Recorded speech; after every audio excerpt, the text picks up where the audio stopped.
दोस्तों नमस्कार, मैं हूं क्षितिज कांत और आप देख रहे हैं 4 PM न्यूज़ नेटवर्क। इस समय मैं राजधानी लखनऊ में हूं और आप मेरे पीछे यहां पे एक बैनर देख रहे हैं जिसमें आप साफ पढ़ पा रहे होंगे, कार्यालय निदेशक मध्याह्न भोजन प्राधिकरण उत्तर प्रदेश, कार्यालय निदेशक साक्षरता वैकल्पिक शिक्षा उर्दू एवं प्राचार्य भाषाएं उत्तर प्रदेश। यहाँ पे देख रहे हैं तमाम अध्यापक यहाँ बैठे हुए हैं जो अंदर धरना दे रहे हैं। एक एक करके यहाँ बात करूंगा और जानने की कोशिश करूंगा यहाँ पे ये धरना चल क्यों रहा है। आपको बता दूं जो मैक्सिमम यहाँ पे जो धरने जो राजधानी लखनऊ में चल रहे हैं वो आपने देख रहे हैं कि इको गार्डन में चल रहे हैं, या फिर जब इको गार्डन जब उठते हैं तो वो या तो विधानसभा घेर लेते हैं या फिर जाकर के भारतीय जनता पार्टी कार्यालय। ये कार्यालय क्यों घेरा गया और यहाँ पर ये अध्यापक धरने पे क्यों बैठे, ये हम जानने की कोशिश करेंगे। आप साफ तौर पर यहाँ पे देख रहे हैं, यहाँ पे नारे दे रहे हैं एक एक करके। यहाँ पे हमारे साथ एक भैया बैठे हैं, सबसे पहले इनसे बात करते हैं। आइए जानने की कोशिश करते हैं धरना क्यों दे रहे हैं। सर आपका सर नाम क्या है? मेरा नाम आशीष शुक्ला है। कहाँ से आए हुए हैं? मैं सब प्रयागराज से हूँ। कहाँ पे आपकी नियुक्ति हुई थी? मेरी नियुक्ति तो फतेहपुर में हुई है। फतेहपुर। पूरा मामला क्या है, धरने क्यों बैठे? ये इस मामले की शुरुआत 5 सितंबर 2018 से हुई थी, जब माननीय मुख्यमंत्री योगी आदित्यनाथ जी के संरक्षण में या तत्वाधान में हम सभी को नियुक्ति पत्र मिला था। उस समय के तत्कालीन सचिव द्वारा 2 सूची जारी की गई। एक सूची 35,000 से समथिंग कुछ की थी और दूसरी 6,127 की थी। जब 35,000 की जो सूची आई उसमें जो है जो भी हाई गुणांक के लोग थे उनको उनका जनपद न ऐलान करते हुए उनकी रिक्तियों के आधार पर दूसरा जनपद दे दिया गया। ये आप समझ लीजिए कि सहारनपुर की बेटियां श्रावस्ती में नौकरी कर रही हैं, मुजफ्फरनगर का भाई चित्रकूट में नौकरी कर रहा है, इलाहाबाद की बेटियां बलरामपुर में करे। हम इसके अगेंस्ट इलाहाबाद हाई कोर्ट में गए, उच्च न्यायालय में गए। उच्च न्यायालय में हमने शिखा सिंह के नाम से एक याचिका फाइल करवाई 19,737/2018, जिसमें जजमेंट आया। उसके बाद हम डबल बेंच में गए 274/2020 अमित शेखर भारद्वाज बनाम उत्तर प्रदेश के बेसिक शिक्षा परिषद सचिव। उसमें यह जजमेंट आया कि जो जनरल के कैंडिडेट हैं उनको प्रथम 3 चॉइस के आधार पर प्रथम 3 जनपद में से कोई भी एक जनपद अलॉट करिए, और जो हमारे अन्य कैटेगरी के भाई थे उनको भी ये कहा गया कि उनसे 74 जनपद का विकल्प लीजिए और उन्हें जो है कोई भी जनपद अलॉट कीजिए।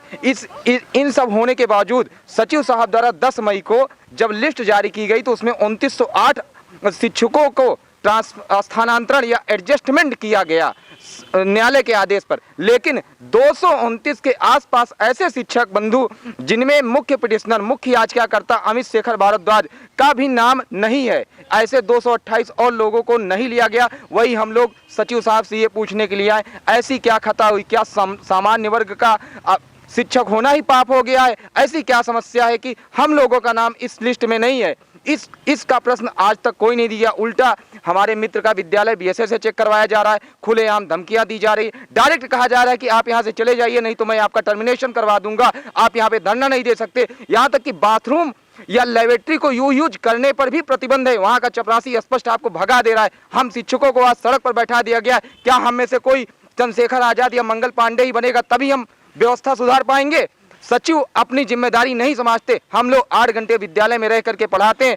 500 किलोमीटर दूर हमारी बहनें नौकरी कर रही हैं। क्या उनके घर में परिवार नहीं, उनके घर में भाई नहीं? वो उनके भी बेटे हैं, ऐसे छोटे छोटे बच्चे साथ में हैं, फिर भी वो समय से स्कूल जा रही हैं, समय से सब कुछ कर रही हैं। लेकिन जब हाईकोर्ट का आदेश आया है, उस हाईकोर्ट का आदेश माननीय इलाहाबाद उच्च न्यायालय के डबल बेंच का आदेश है, जिसमें उस समय के तत्कालीन मुख्य न्यायाधीश थे, फिर भी सचिव द्वारा कंप्लायंस ना किया जाना घोर निंदनीय और इस तरह का घृणित कार्य है, जिससे शिक्षकों को समाज में सबसे उच्च का दर्जा लिया जाता है। लेकिन शिक्षकों को आज सचिव द्वारा बेसिक शिक्षा परिषद द्वारा आज शिक्षकों को नर्क लोक में भी जगह नहीं दी जा रही। ये जो बेचारे शिक्षक हैं सबके चेहरे पे निराशा की झलक है, सब परेशान है, सब इसलिए इस आशा में आए हैं कि मेरा भी लिस्ट में नाम होना चाहिए। जब 2908 का नाम है तो 229 लोगों का नाम क्यों नहीं? क्या सामान्य वर्ग में पैदा होना ही अब पाप हो गया है? मैम आपसे बात करो, आप बार बार कुछ कहना चाह रहे थे। सबसे पहले नाम बताओ, कहाँ से आई है? सर अंकिता। कहाँ से आई? बहराइच।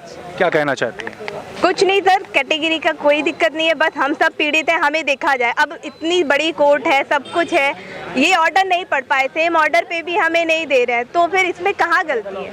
हम लोग 4 दिन से यहाँ पड़े हैं, सब लोग बच्चों को लेके क्या करें? सर क्या डिमांड क्या है? डिमांड बस यही है, जितने भी याची हैं, जो भी पीड़ित है, आप उनको जिला दीजिए।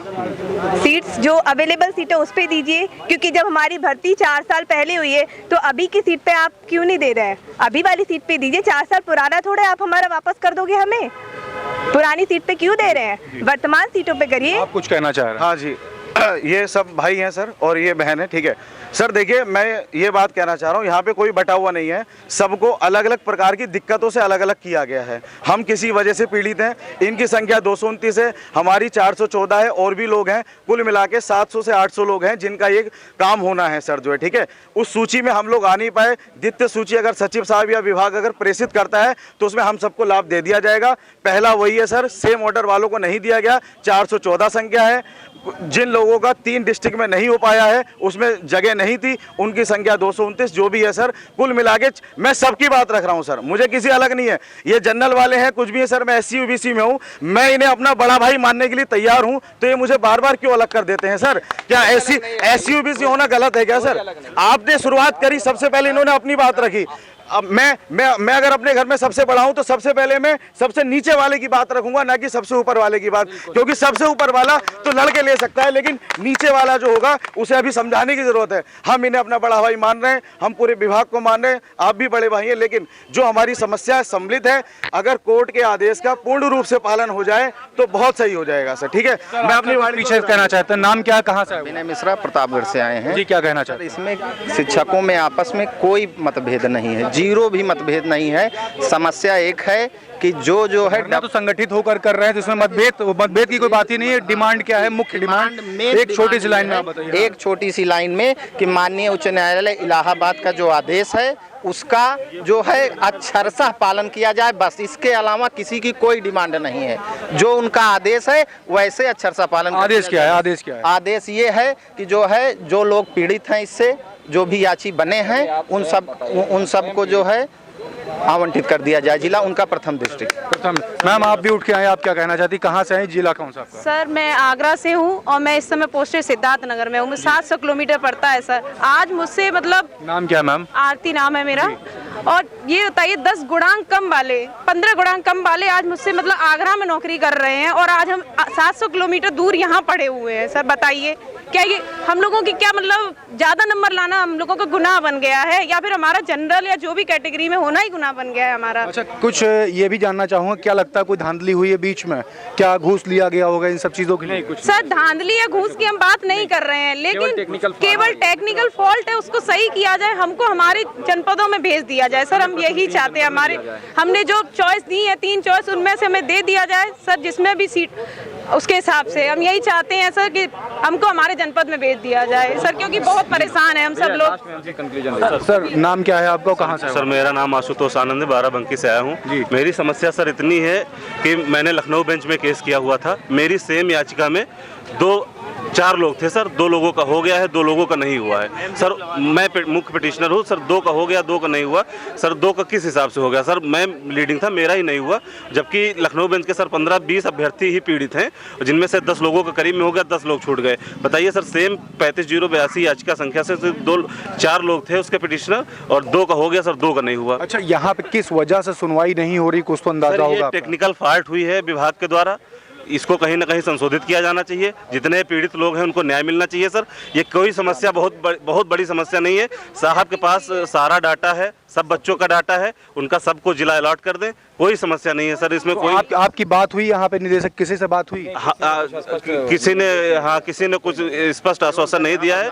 बात हुई अभी तक, मुलाकात हुई? हाँ मुलाकात हुई है सर से। सर ने कहा है कि ठीक है आपका मामला हमारे संज्ञान में, लेकिन उन्होंने कोई मतलब स्पष्ट मतलब उस तरीके मतलब नहीं दिया है। श्योरिटी बिल्कुल क्लियर नहीं दिया कि इस डेट तक कर ही देंगे। Yes sir, yes sir. अच्छा, एक चीज जानना चाहता हूँ आपसे ही फाइनल पूछूंगा, ये धरना कब तक चलता रहेगा? ये धरना अब तब तक चलता रहेगा जब तक कि सबसे पहले तो हम अमित शेखर भारद्वाज का, जो इस केस के लीडिंग मेंबर हैं, जिनके नाम पे 2908 लोगों की एक सूची आई है, उनका चयन उनके चॉइस के प्रथम 3 जनपद को जो उनके द्वारा भरा गया उनमें से एक नहीं हो जाता, तब तक यह धरना चलता रहेगा। और उनके साथ जब अमित शेखर भारद्वाज का होगा तो उनके साथ जितने भी पीड़ित हैं, अमित शेखर भारद्वाज का जब चयन होगा उनके साथ जितने भी पीड़ित हैं उन सबकी एक लिस्ट बनेगी। जब लिस्ट आएगी तभी उद्धार होगा, और ये उद्धार तभी होगा जब अमित शेखर भारद्वाज भाई का जो उन्होंने फॉर्म फिलअप किया है उसमें उनके प्रथम 3 जनपद के आधार पर कोई एक जनपद आवंटित होगा। जब उनका जनपद आवंटित होगा तो जितने भी हमारे भाई बंधु खड़े हैं, चाहे जो चाहे उनका सिमिलर आर्डर हो, चाहे एक्स्ट्रा आर्डर हो, चाहे कुछ भी हो, चाहे वो सामान्य वर्ग के हो, चाहे अन्य वर्ग के हो, सबकी फिर चयन सूची आएगी। बस यही तब तक चलेगा। जी मैम, आप भी उठ के आए हैं, आपका नाम क्या है, कहाँ से आए हुई हैं? सर मेरा नाम रिंकी सिंह है, मैं गौतम बुद्ध नगर से हूँ लेकिन पोस्टेड पीलीभीत में हूँ। सर एटलीस्ट 350 किलोमीटर दूर पड़ता है मेरा घर। 2 बच्चे हैं, एक दादी के पास है, एक नानी के पास है। इतने बच्चों की जिम्मेदारी हमारे ऊपर है, लेकिन हम अपने ही बच्चों की जिम्मेदारी नहीं उठा पा रहे। मेंटली फिजिकली कोई डेवलपमेंट नहीं अपने बच्चों का, और इतने बच्चों का करवाने की जिम्मेदारी हमारे ऊपर है।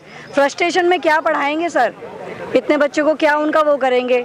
उधर अपने घर के मतलब जो दादी या नानी है वो ओल्ड एज में है, परेशान है, करने लायक नहीं है। कैसे उनके ऊपर इतने बच्चों की जिम्मेदारी छोड़ दी जाए।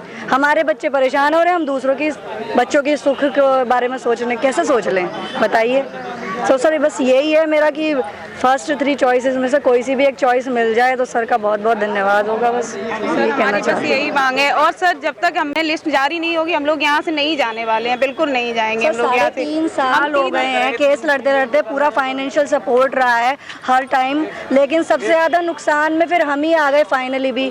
जब ज्वाइनिंग हुई थी तब भी हम नुकसान में ही थे कि ज़्यादा नंबर वाले दूर भेज दिए और वही 6000 वाले जो कम मेरिट वाले थे वो अपने होम डिस्ट्रिक्ट में बैठे हैं। 3 दिन से सर यहाँ पड़े हुए हैं, मच्छर काट रहे हैं, यहीं हम रह रहे हैं, रात को यहीं रुक रहे हैं। बताइए लड़कियाँ हमको क्या पड़ी थी सर, हम कभी सोचा था हमने ऐसे यहाँ पड़े रहेंगे, हम सड़कों पे ही पड़े हैं सर।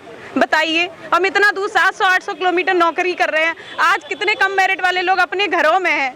सर बताइए हमारा क्या गलती, हमारी विभाग की गलती है ना, तो उसको वो सही करें और हमको हमारे जनपदों में भेज दें। बस हमारी यही प्रार्थना है सर से।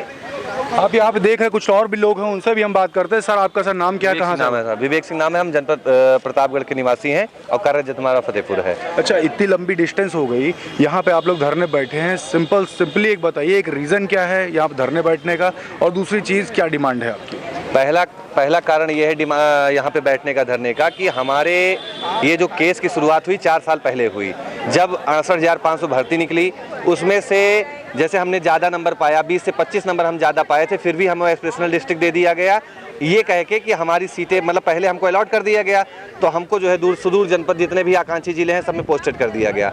उसके बाद जो है 2-3 दिन बाद जो सूची निकली 6000 की, उसमें सबको गृह जनपद अलॉट किया गया, सारे नियमों कानून को ताक पे रख के, ठीक है। उसके बाद क्या होता है कि हम लोग जो ज़्यादा नंबर पाएगा और जो कम नंबर पाएगा, हम अगर ज़्यादा नंबर पाए थे तो हमको सुदूर जिला दिया गया, कम नंबर और गृह जनपद अलॉट कर दिया गया। तो हमने हाई कोर्ट में केस किया, हाई कोर्ट के केस के बाद 4 सालों के कठिन निर्णय के बाद हम केस को जीते। तो आज अगर केस हम जीते हैं तो फिर एक लिस्ट निकाली गई, लिस्ट निकालने के बाद ये हुआ कि फिर आज हमको जो है ये कहकर हटा दिया गया कि आपके जनपद में सीटें शून्य हैं। अब बताइए हमारे जनपद में अगर सीटें शून्य हैं, क्यों शून्य हैं? उसका कारण यह है कि आपने हमारी सीट किसी और को दे दी 4 साल पहले। 4 साल पहले अगर आपने हमारी सीट किसी और को दे दी है तो हमको कहाँ से सीटें अलॉट होंगी? सबसे प्रमुख बात यह है, अगर हमारी सीटें आपने दे दी, आज हम उसका सलूशन ये बता रहे हैं कि सर पूरे प्रदेश में आप चाहे जनरल कैटेगरी की बात करें, चाहे ओबीसी कैटेगरी की बात करें, चाहे एससी कैटेगरी की बात करें, प्रत्येक जनपद में सीटें खाली हैं। अगर प्रत्येक जनपद में नहीं है तो बगल वाले जनपद में है। हमारी जो नियुक्ति है वो प्रदेश स्तर की है, बगल वाले जनपद में अगर सीटें खाली हैं तो सचिव के पास इतना पावर होता है कि सीटों को इधर उधर कर सकता है, इस जनपद से उस जनपद में, तो उस सीटों को क्लियर करके हमें हमारा जनपद दे दिया जाए, हमारा मैटर खत्म हो जाएगा। हम यहाँ पे 4 दिन से क्यों बैठे हुए हैं? हमारी ये समस्या है, हमारी मांग यही है कि हमें हमारा जनपद दे दिया जाए, हम यहाँ से उठें और अपने विद्यालय में जाएं और अच्छे से शिक्षण कार्य करें। अभी तक क्या आप लोग की निदेशक से बात हुई है? किसी उच्च अधिकारी से बात हमारी सचिव साहब से बराबर वार्ता चल रही है। सचिव साहब एक जिद पे अड़े हैं कि जो लिस्ट, जो सूची हमने निकाली है उसमें हम संशोधन नहीं करेंगे, क्योंकि जो मानना है उनका कि वो उनके पास सीटें नहीं है, ये सीटों का बहाना देकर वो हमारी नियुक्ति नहीं देखना चाहते हैं जनपद में। अब बताइए सीटों का बहाना, अगर पूरे 75 जनपद में अगर 36 जनपद शून्य हैं तो हमें हमारा जनपद कैसे अलॉट होगा? सचिव साहब से 3 दिन से लगातार हम अपनी बात रख रहे हैं, वो कह रहे हैं हम नहीं करेंगे। समस्या सिर्फ इतनी सी फंसी हुई है, वो अपनी जिद पे अड़े हुए हैं, सिर्फ अपनी वो जिद पे अड़े हुए हैं कि हमारे पास सीटें नहीं हैं। हम उनको सोल्यूशन भी कल की डेट में हमारा प्रतिनिधिमंडल गया था, उनको ये भी बता चुका कि प्रतिनिधिमंडल ये बता चुका कि सीटों का आवंटन सर इस प्रकार कर दीजिए, तो उन्होंने कहा हम शासन से वार्ता रखते हैं। लेकिन वार्ता शासन से आप कब तक करेंगे सर? 4 साल तो हो गए वार्ता करते करते, तारीखें मिल रही, 4 साल हो गया वार्ता करते करते। आपको इस लिस्ट को जारी करने में आपने 1.5 महीने का समय मिला, आज आप आश्वासन दे रहे हैं, फिर कह रहे हैं आप चले आओ। तो आप हमको केवल आश्वासन देंगे ये तो निर्णय नहीं है आपका। आप कम से कम हमको आश्वासन मत दीजिए, आप कहिए कि हम 1 घंटे में आपकी सूचना का समस्या का समाधान करते हैं, ये महत्वपूर्ण निर्णय होता है। हम कितने लोग हैं, 6 से 700 टोटल अगर देखा जाए तो 6 से 700 और जनरल के अभ्यर्थी देखा जाए तो 229। तो ये समस्या हमारी मूलभूत फंसी हुई है। सचिव साहब हमारी किसी बात मानने को तैयार नहीं है, इसलिए हम लोग मजबूर हैं यहाँ बैठने के लिए। हमारे पास, हम इतने छोटे कर्मचारी मान लिए हैं अपने आप को कि यहाँ पे बैठे, हमको इस माध्यम के अलावा कोई माध्यम नजर नहीं आ रहा अपनी बात को रखने का, इसलिए हम सब यहाँ बैठे हुए हैं। तो कब तक यहाँ पे धरने बैठे रहेंगे? धरने पर हमारी समस्या ये है कि हमारे पास, हमने आपको बताया ना कि हमने आपको यही इतना बात बताई कि हम यहाँ शौक से नहीं बैठे हैं, और कब तक बैठे रहेंगे। समस्या सिर्फ इतनी से हमारी सीट दे दें, हम अभी उठेंगे यहाँ से गेट से चले जाएंगे। हमको हमारा जनपद आपका फाइनल डिसीजन कर दे, डिसीजन करने में हमको हमारा जनपद अलॉट कर दे। हम यहाँ से 1 मिनट आप यहाँ लगेगा, हम यहाँ से चले जाएंगे तुरंत जी। बस। आप कहाँ से आए हुए हैं? सर मैं मेरठ से आया हूँ। नाम क्या है? विकास विकल। सेम समस्या है आपकी? जी बिल्कुल सेम समस्या है। क्या कहेंगे? सर हम लोग यहाँ 3 दिनों से लगे हुए हैं, सभी साथी हैं। 3 मुद्दे यहाँ हैं कि जनरल के जो हमारे अभ्यर्थी थे उन्हें सीट्स ना होने की वजह से बाहर कर दिया गया, क्योंकि जब इन्होंने ऑनलाइन आवेदन लिए तो इन्होंने बताया नहीं कौन से जनपद में कौन सी सीट कि आपको कौन सी चॉइस भरनी है। इन्होंने कहा कि आप चॉइस भरिए, हम दे देंगे। उसके बाद अब बाद में कह रहे हैं कि यहाँ सीट्स नहीं है, हम नहीं दे सकते। दूसरे कुछ लोगों की याचिकाएं बाद में निस्तारित हुई थी, उन्हें इन्होंने कुछ लोगों को कंसिडर कर लिया, बाकी लोगों को छोड़ दिया। लोगों की अलग अलग समस्याएं हैं, तो सभी साथी यहाँ आए हुए हैं। पिछले 3 दिनों से धरना चल रहा है। आज जो है थोड़ी, मैं समझता हूँ पहले दिन काफ़ी संख्या में लोग थे, क्योंकि सभी लोग वर्किंग हैं, सीएल लेकर विधिक रूप से यहाँ आते हैं। आने वाले 2 दिनों में अगर सचिव साहब नहीं करते हैं तो संख्या ये 1000 के आसपास रहेगी, और हम सीएम साहब के आवास का घेराव करेंगे, माननीय मंत्री जी के आवास का घेराव करेंगे। ये हमारा अल्टीमेटम है सचिव साहब, क्योंकि ये आज के लिए है। अगर आज लिस्ट जारी हो जाती है तो ठीक है, नहीं तो कल से यहाँ संख्या लगातार बढ़नी शुरू हो जाएगी, क्योंकि आने वाले 2 दिनों में विद्यालय की छुट्टी है। सभी साथी अपने व्यक्तिगत कार्यों से यहाँ पहुँचेंगे। इसलिए मैं आपसे निवेदन आपसे करता हूँ कि आपके न्यूज़ चैनल के माध्यम से हमारी बात ऊपर शासन और प्रशासन में बैठे लोगों तक पहुँचे, ताकि यहाँ पीड़ित अभ्यर्थियों को न्याय मिल सके। आप ये देख रहे हैं यहाँ तमाम अध्यापक यहाँ पे धरने बैठे हुए हैं, सबने अपनी अपनी डिमांड सामने रखी। 3 डिमांडें हैं इन लोग की, कहाँ तक के शासन सुनेगा और कब तक इसका निस्तारण होगा, ये एक बड़ा प्रश्न चिन्ह है। आप लगातार देख रहे हैं ग्राउंड पे धरने होते हैं, कब तक चलते, एक लंबा समय बिता दिया जाता है, हिला हवाली होती है, लेकिन डिसीजन क्या होता है सब आप देख रहे हैं। जुड़े रहे 4PM न्यूज़ नेटवर्क के साथ। ऐसी ग्राउंड से जुड़ी हुई खबरों के लिए मैं ग्राउंड पे चलूंगा और आपको ऐसे ही ग्राउंड की खबरों से रूबरू कराऊंगा। आप जितने लोग ये खबर देख रहे हैं, कोई अगर समस्या है तो कमेंट बॉक्स में लिख करके बताएं, मैं आपके पास आऊंगा और आपकी आवाज़ उठाने का जरूर प्रयास करूंगा। मैं हूं क्षितिज कांत, कैमरा पर्सन शुभम के साथ 4PM न्यूज़ नेटवर्क के लिए। धन्यवाद।